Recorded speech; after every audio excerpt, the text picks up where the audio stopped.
سلام البنات، نهار جديد وفيديو جديد. نتمنى تكونوا على خير وبخير. درت اليوم معكم طاجين ديال الكفته ديال السردين مع لاصوص، كتجي رائعه البنات. نتمنى تجربوها.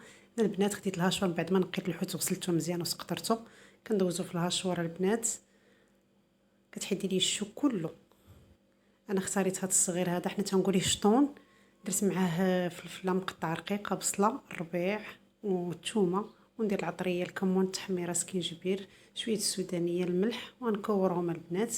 نوجدهم حدايا على ما نوجد الطاجين بلاصوص. هنا درت زيت البلديه، وهذه الطماطم كنوجدها حتى انا، كنخليها ديما عندي في الثلاجه من الربيع والثومه.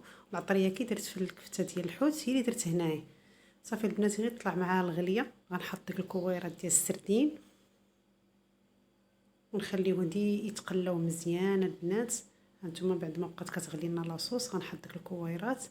قطعت واحد الفلفله خضراء حتى هي درتها من الفوق، درت واحد المزيوده، واحد الطرف الحامض مصيره البنات. وكنخليو هاد الطاجين مزيان تيتقلى البنات مزيان ويتشرب لينا. وعاد ديك الساعه كناكلوه بالصحه والسلامه ان شاء الله. نتمنى تجربوه وتجاوبوني في الكومونتير. طاجين تيجي رائع البنات، نتمنى تجربوه. متبخلوش عليا باللايك وشي كومونتير زوين. هانتوما البنات، شويه وغنطفي عليه يشرب.